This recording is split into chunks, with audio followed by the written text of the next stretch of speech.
This is your final U.S. history lecture for the year. We are going to cover 20 years of U.S. history, maybe even a little more than that in some comments I make. Um, but this is it. So we are going to go through the second term of Richard Nixon, um, all the way up to basically the end of George H.W. Bush's presidency in 1992. So a lot to cover here. Um, it's kind of grim, as per usual. This is sort of a strange chapter where we look at a large number of successes and a large number of failures that go right along with them. So we're going to be kind of jumping back and forth. As always, there will be a quiz at the end of this. The note sheet is there as well if you need that. So, without further ado, let's get started. All right, so Richard Nixon was elected in 1968. We've talked about that over the last two. Gets the draft rolling. U.S. troops in Vietnam. We've covered that in extensive detail. But what does he do at home? Nixon's big claim to fame, for the most part, is a reduction of federal power. It's called New Federalism. And basically what it does is it says, hey, the federal government's going to take its hands off the wheels and kind of let states run themselves. And this is largely going to be pretty popular. It is after the presidency of Lyndon Johnson that had seen the federal government take a ton of control away from the states and basically dictate to every state what it was going to do.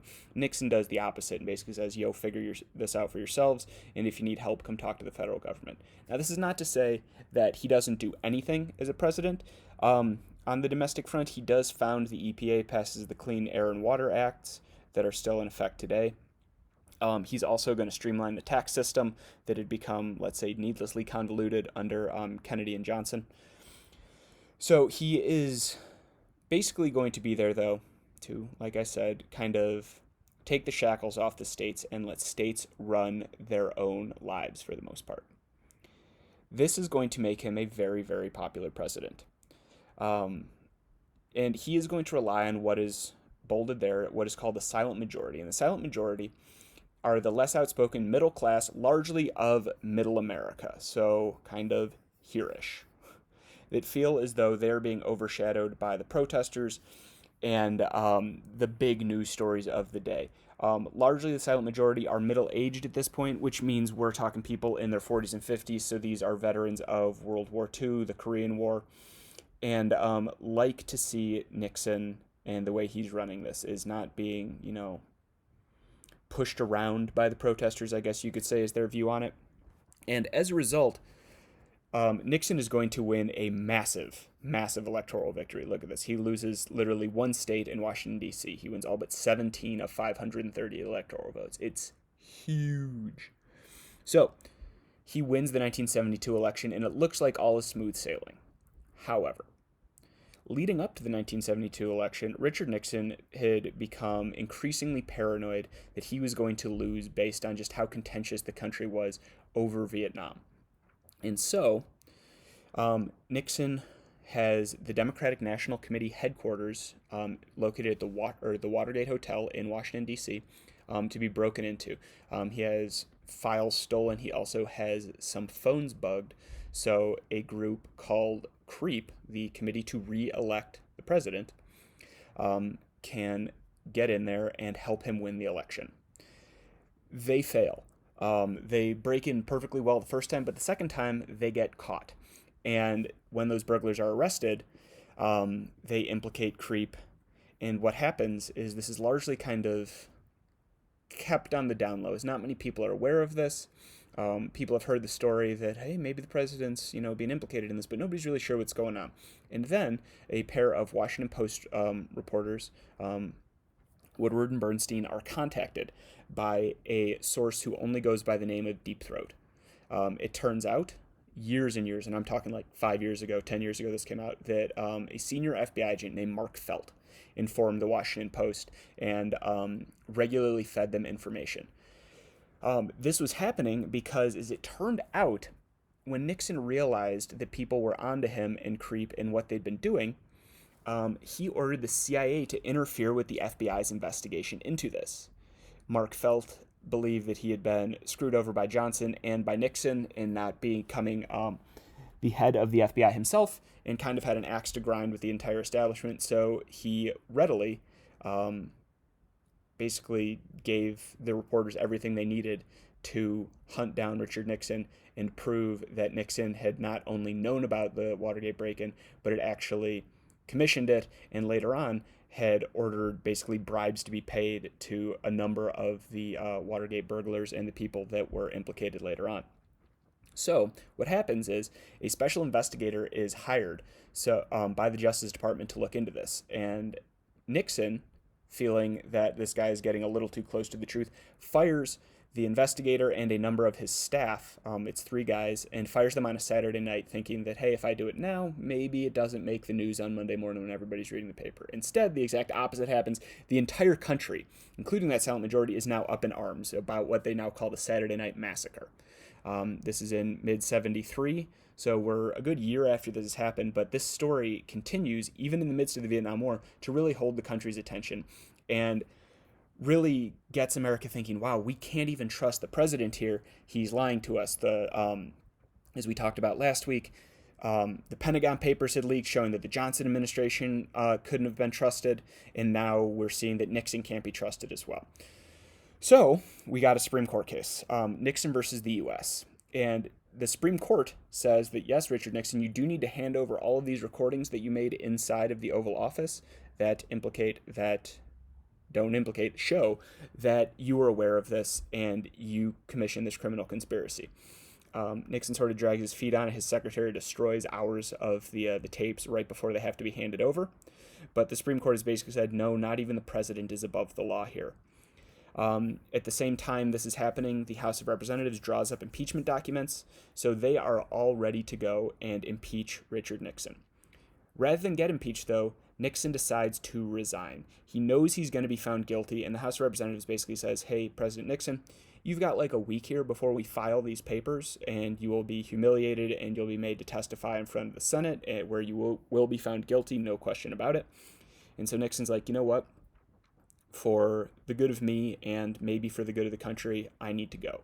So he leaves office, and his newly appointed vice president, Gerald Ford, becomes the president. Jerry Ford was not elected with Nixon, though, however.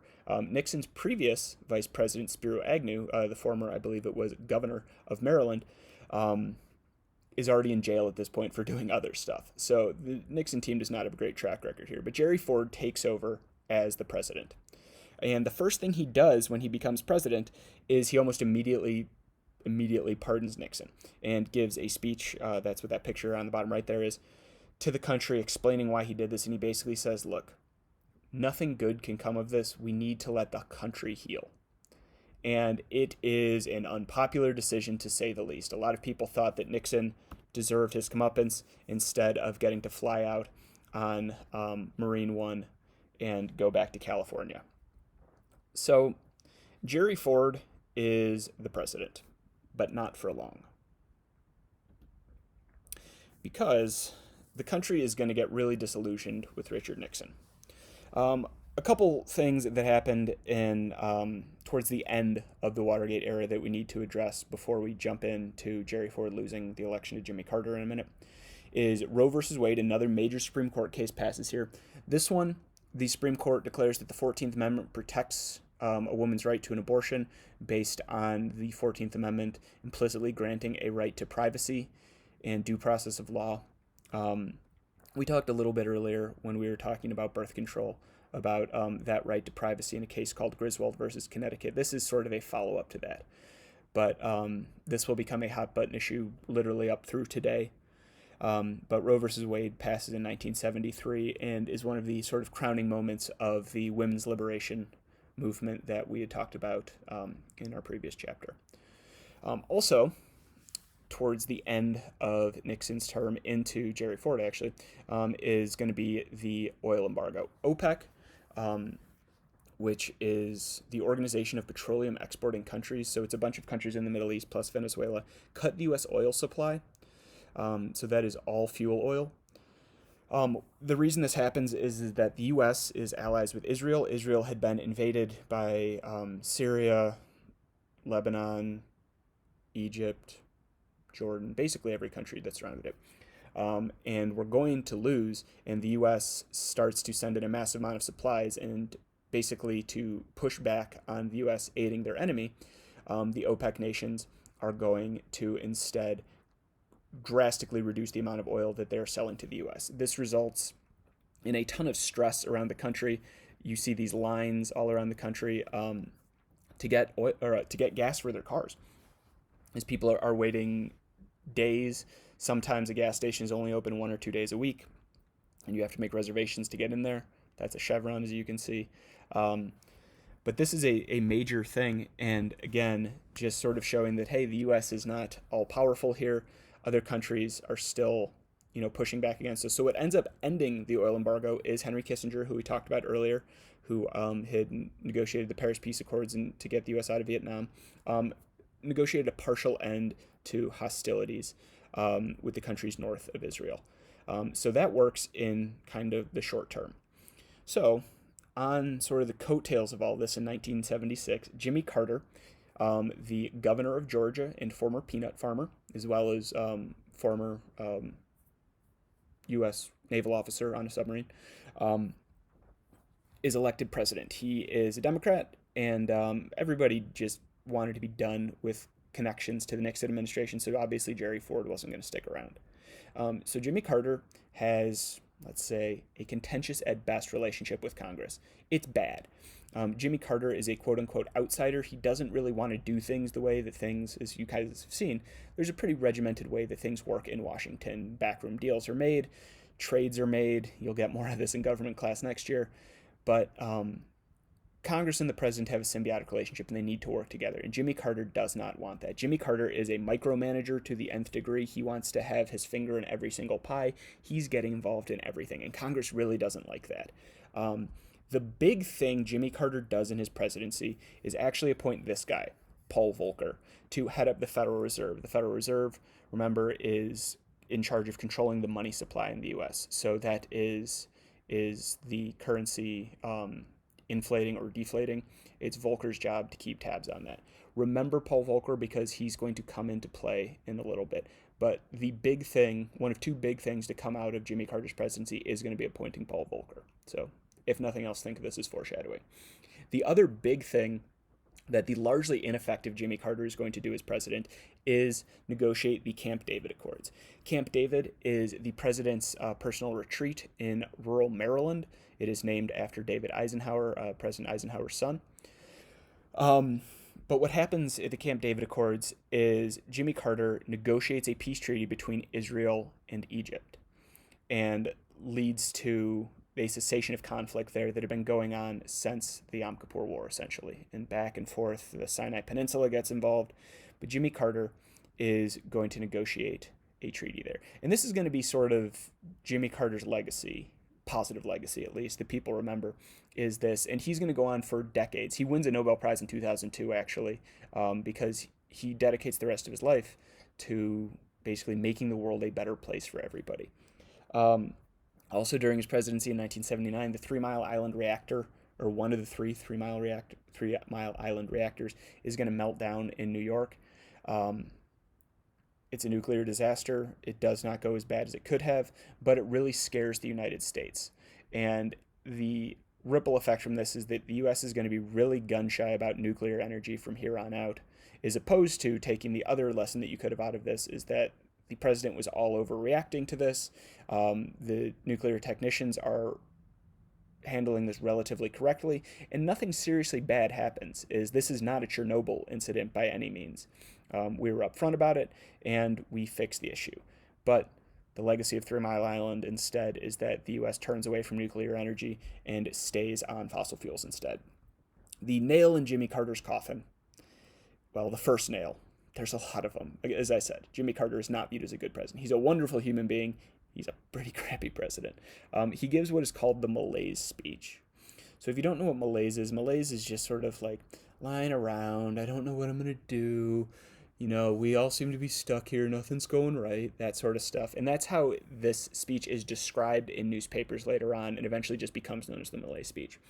But he basically makes a lot of America angry by going on national television and speaking and saying, hey, America, what are we trying to do here? Like, what are our goals? What matters to us?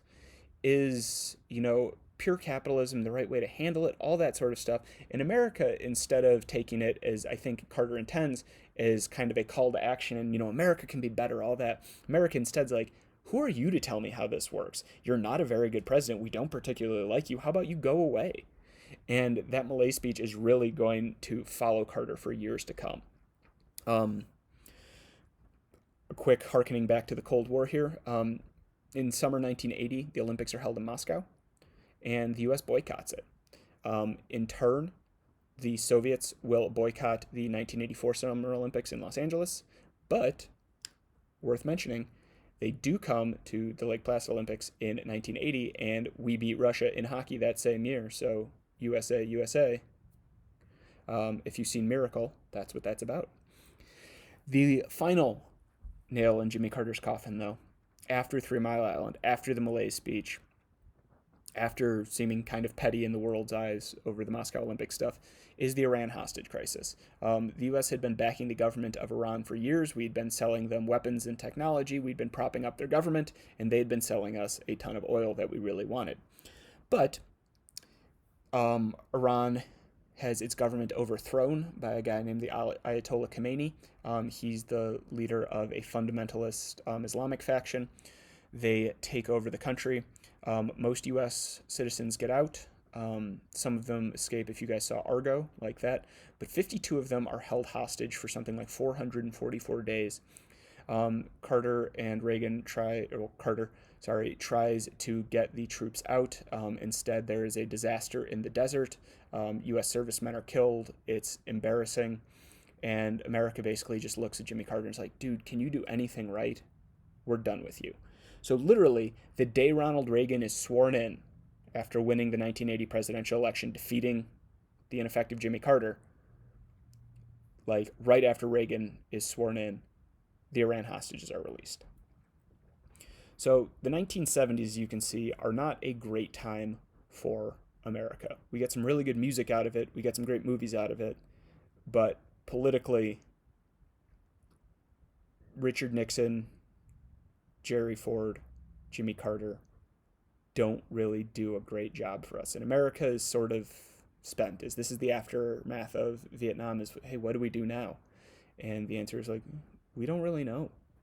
So, enter former Hollywood actor, star of Bedtime for Bonzo, a movie in which he starred with a chimp,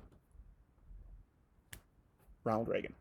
Ronald Reagan just whoops Carter in the 1980 presidential election, promises to revitalize America, and he's going to be way more hands-off than Jimmy Carter, where Jimmy Carter was, like I said, finger in every single pie, wants to be personally involved with everything to the point where nothing gets done.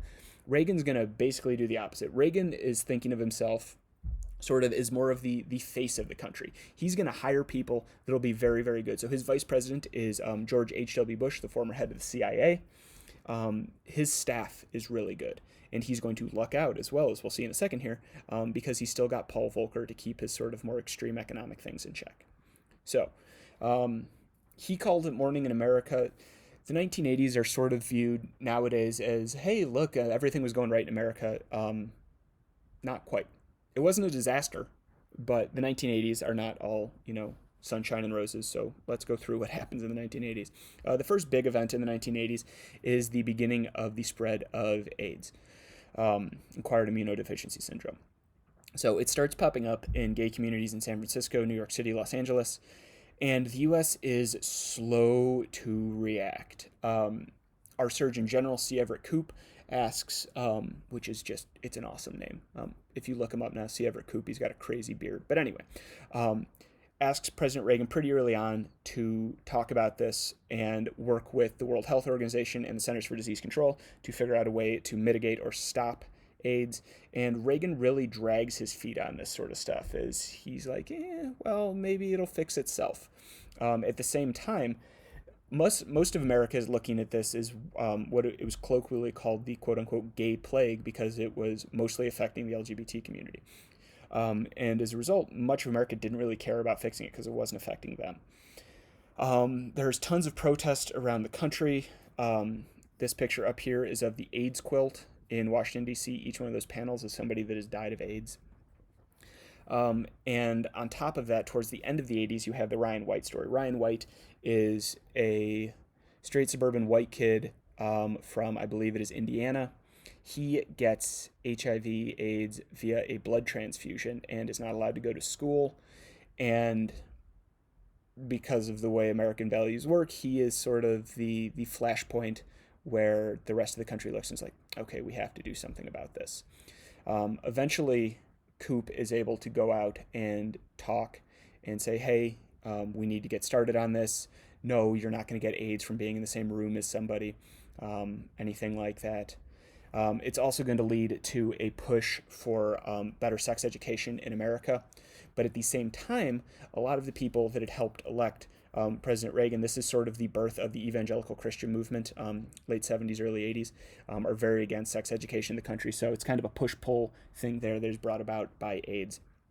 On top of this, in 1981 to 1982, we have a really big recession hit.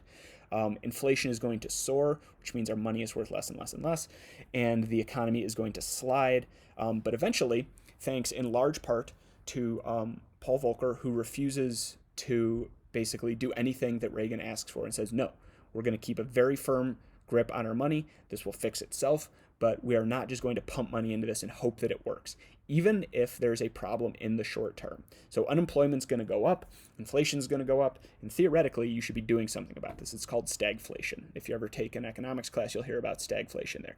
But Paul Volcker is still there, earns Reagan's trust, and gets a second term as the head of the Federal Reserve, and is going to shepherd America through this recession.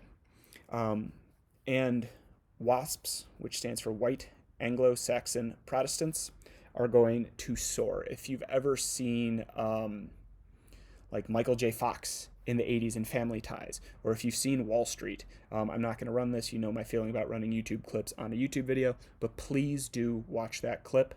I will pull a quote from there probably for your extra credit question, so hopefully you find it.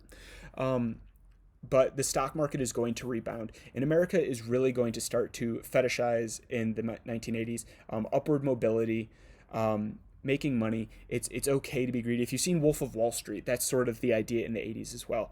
And corporate growth. And when I say corporate growth, we're talking about companies taking over other companies, taking over other companies. This is when Microsoft starts to become a really big thing. This is the first time Apple is going to become big. Major corporations in America are going to see a massive expansion in the 80s. But at the same time, all of this is happening in sort of the business centers of cities and the suburbs around them. Inner cities, which we've been coming back to again and again and again, where the poor and the minorities live, hit a nadir. They hit an absolute bottom. Crime and drug abuse are rampant. It's going to take mayors that are very, very dedicated to fixing problems, decades to fix this sort of stuff. Rudy Giuliani is sort of the big one. He'd been a federal prosecutor in New York and goes on to become the mayor of New York and is able to sort of clean up a lot of the crime and scummy stuff that had been happening there. But don't think that post-1982 recession that all of a sudden America is just back on the right foot and everything is perfect again. It goes really well for some people. It continues to vastly underserve its poor and ethnic minorities throughout the decade. Starting in 81, really going through the end of the decade, a term called Reaganomics is going to pop up. It's also sometimes called trickle-down economics. But basically, in an attempt to boost the economy, Reagan cuts corporate taxes and cuts the tax rate for high-income earners. And the rationale is that this trickle-down theory says if these people don't have to pay as much in taxes, then they will have more money lying around. So if corporations have more taxes, then they will put that money back into their business, which will create more jobs. Or if they don't want to create more jobs, they can pay their workers more. Does that happen? No, it doesn't. Instead, what you tend to see is bonuses for executives and middle management. What about the super wealthy? Do they, like Reaganomics claims, reinvest that money into the economy or go out and spend more money, thus creating more jobs and paying more taxes and sales tax and all that sort of stuff? No, they don't. They tend to put it in offshore accounts or they reinvest it in their own companies. So, does Reaganomics work? No, it doesn't. If you've ever seen Ferris Bueller's Day Off and Ben Stein is talking about something DOO economics, voodoo economics, this is what he's talking about. He's talking about Reaganomics and trickle down economics. It doesn't work. But again, Paul Volcker is there with a very tight fiscal leash on the president. And as a result, the U.S. economy continues to grow and recover from the 1982 recession. So there's that. Now, Iran-Contra. This is going to sound like the world's craziest run-on sentence, and I'm going to try to keep it brief. This is actually two scandals that get tied together. So, long story short, American hostages are taken in the Middle East. Reagan is obsessed with getting them back, and he'd be the first person to tell you that, as he gives multiple speeches about how this had consumed him as a person, and, just is a president as well. And he wants to get them released, and they're not being released. So what Reagan does, and he claims he wasn't aware that he was doing this, but this is sort of the problem with his very hands-off approach, is he could say something and then people would just sort of take the idea and run with it. So to his staff, he says, well, we really got to figure out how to fix this. And so what happens is Reagan, and to a lesser extent, George H.W. Bush, who is really running sort of America's international relations at that point, they send money to Iran. Now remember, we're not at war with Iran, but we don't like Iran. We haven't been talking to Iran. Remember, they took 52 of our citizens hostages for well over a year. But what we do is we send money to Iran so they can buy weapons from Israel to fight against Iraq. I wish we had a map here because this is very confusing. And in return for that money, Iran is going to release the hostages that are held in Libya. This sort of works the first time, and then we start to get kind of jerked around, and it starts to be made public. And what happens the second time we send more money over there is when those arms are sold, there's some money left over. And the Israelis are like, okay, we made extra money off of that stuff that we smuggled to Iran for you. What do you want to do with it? And so, as it turns out, well, we can't just put that money back into the economy or back into pay off U.S. taxes or in debt because we weren't supposed to have that money in the first place. So instead, under the direction, sort of Colonel Oliver North, instead we take that money and we buy a bunch of weapons and we send it to armed rebels in Nicaragua that are fighting against a communist government there, or a communist-leaning government there. Massacres happen, bad stuff happens in Nicaragua. Eventually, this all comes to light. Reagan seems confused, like he's not really sure what happened there. George H.W. Bush sort of sidesteps all of these issues, and eventually Oliver North takes the fall for this. Basically, nobody serves any time in prison or anything, but this goes back to what we saw with the Pentagon Papers. This goes back to Watergate, is can we trust the president anymore? And this really shakes a lot of America's faith in the president. And then kind of the last big thing that's going to happen here is the Exxon Valdez oil spill, which you may have heard about in your science class. I remember I had to read about it in 5th grade, but it's a massive oil tanker that basically gets ripped in half after it crashes off the coast of Alaska, causing massive environmental damage, and acts as sort of a flashpoint for all the environmental issues that had been really occurring since Nixon created the EPA that nobody had been dealing with, and sort of acts as a symbolic rallying point for America to start looking into how we get our energy and how we work for environmental sustainability. Is bad. All right. So, Ronald Reagan, not having a great time here. The economy's back on its feet. Greed is good. But other than that, most of his moves have been, if not a failure, at least not particularly successful. But that's not all of there is to his presidency. Because Ronald Reagan is going to develop a very good working relationship with this guy right here. The head of Russia, the head of the USSR, a guy by the name of Mikhail Gorbachev. And they, throughout the mid-'80s, are going to engage in a series of meetings over what we want to do with nuclear weapons. If Ronald Reagan cared about one thing, it was ending the nuclear threat to America. It was something he was passionate about, And the one thing where he really wanted to take the wheel himself as opposed to direct people, which is what he'd been doing for the vast majority of his presidency. So, America had won the space race. The Soviets were winning the arms race. They had more nukes, but at some point, you've got so many nukes that you can cover the entire planet in ash, and what's the point? But the Soviets are spending themselves deeper and deeper into a hole, and Reagan wants to do the opposite here. So Reagan encourages the development of what is called the SDI, Strategic Defense Initiative.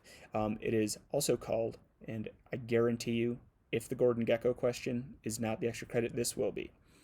SDI's nickname is Star Wars because it is a program that will theoretically send up lasers into space to shoot down nukes before they can explode. And Reagan says, okay, here's the deal. US wants to develop this technology. We want to help the Soviets work on it too. And then we can be done with nukes. We can do away with nukes. And Gorbachev says, look, this is crazy. I can't let you do this. We can't reduce any weapons because if you have this Star Wars program that has barely been developed at this point, it's literally like not even made it into a lab yet. But if you develop this, then we need all the nukes we can get so we can try to shoot one at you at some point. And he and Reagan go back and forth on this for literally years. And they develop a good friendship over this time, at least as good a friendship as you can have when you're two superpowers going at it. But the USSR is going to drag its feet and continue to spend money it doesn't have on developing nukes, and the US is going to continue to develop Star Wars, continue to develop SDI. And then finally, in the later 80s, this is like 1986, 1987, in Reykjavik, Iceland, the US and the USSR finally agree to an arms limitation treaty. This is the first one we've signed off on since Jimmy Carter signed one in the late 70s. And it's really going to help thaw tensions between the nations. We're going to end up signing a couple more with them as the USSR starts to decompose over the next couple of years. But Reagan is successful here, and he was like a dog with a bone during this. He would not let it go. This is the pinnacle of his presidency. There's no doubt about it. This is how Ronald Reagan helps to win the Cold War. He does not let this go, and he does not allow Gorbachev to just walk away. He's constantly going after him. Hey, we got to meet again. We got to do this. We got to do this. I can't let nukes happen. That threat is just omnipresent for him, and it works. As this is happening, back in Russia, Gorbachev is loosening restrictions on freedom and on reporting and on the economy. It's called glasnost and perestroika. You don't need to know that, but those are the terms. And freedom starts to sort of creep in. And at the same time, Reagan and the United States and really all the NATO countries, all of Western Europe are sort of pushing at Russia and be like, yeah, open up, join the world economy, get blue jeans in McDonald's. They're awesome. Do that. Do you want a brand new Nintendo from Japan? Guess what? We trade with Japan. We can get you that Nintendo. And Russia starts to sort of turn and be like, maybe we don't want to be communists anymore. And by 1991, the Berlin Wall that separates East from West Berlin is going to fall. And so Reagan will leave the presidency in 1988. His mental faculties are starting to fail at that point, but he will be succeeded in the presidency by his vice president, former head of the CIA, George H.W. Bush, a vastly underrated president in my book. Bush is going to oversee the end of the Cold War. And the big thing Bush does is when he's elected in 1988, he is going to sort of do what Harry Truman and Secretary of State Marshall did after World War II, which is they're going to oversee the birth of a new Russia and a new Eastern Europe and push for democratic governments. They're going to give funding to these countries. They're going to draw them into economic trade networks and say, hey, look how great everything is here. We're not out to beat you up and take your stuff. We want to make sure that you're a stable country. We want to make sure that there are no dictators taking over, and we want to see things work out for you. And for a good long while, they do. For the better part of a decade, thanks to the work of George H.W. Bush and the legacy of Ronald Reagan, Eastern Europe and especially Russia flower. They do well. They're still corrupt, but they're way better than they would have been if Bush hadn't stuck his neck out and really done a lot of work there. And as a result of this, after the fall of the Berlin Wall, after the Soviet Union falls apart, America's the only superpower left. We are it. We have won the Cold War, as it were. We didn't go crazy on our spending as the Russians did. We won the space race. We won the arms race. Russia had invaded Afghanistan in the 80s, and it was a massive disaster. And that really destabilized their government, and the U.S. funded what would become the Mujahideen, but also Osama bin Laden. We don't like to talk about that, but we did. Um, and so America is the lone superpower. So what do we do now? And this is sort of where we're going to end for the year, just due to time constraints. America really instigates the war on drugs. It had been sort of kicked off way back under Nixon, but under Reagan, we start the DARE program. We're interdicting the drug trade from Mexico and Colombia. If you've seen the show Narcos, that's what all that stuff is about, is drugs coming up from South America and making it into the U.S. and destabilizing poor urban centers in the U.S. What do we do about that? We start the war on drugs. Is it successful? No, it's not. And then sort of the end here is Desert Storm. You can see that tank there with the burning oil fields. Iraq, which was a country we had sort of worked well with in the 80s and supplied weapons with. Their dictator Saddam Hussein decides to invade Kuwait, which is a dinky little country right on the Persian Gulf where a lot of the oil comes out of. And they were allies with the United States. And Saddam Hussein invaded it for no good reason. And so George H.W. Bush, along with Donald Rumsfeld and Dick Cheney and Colin Powell, decide to back up our ally. We are going to fight Iraq to protect Kuwait and to protect its valuable oil exports. And this is sort of the beginning of America taking on its world police role. And whatever you think about that, this is kind of where it really kicks into gear. The superiority of American technology is on full display here. If you thought that Vietnam was covered in the news, this is America finally kind of coming out of its shell after 15, 20 years of not being particularly confident in its military and just whomping the hell out of Iraq with its technology, with the quality of its soldiers, all that. And America is victorious. George H.W. Bush will lose the election in 1992 to an upstart governor from Arkansas by the name of Bill Clinton because, people were looking for a change, and also George H.W. Bush had run on the platform of read my lips, no new taxes, and then promptly passed more taxes, which, while the responsible thing to do, is not the politically intelligent thing to do.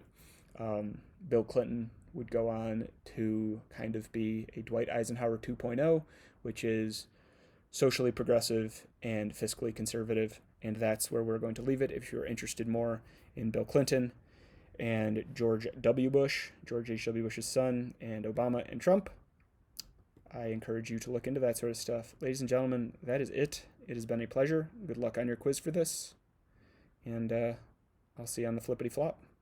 Bye.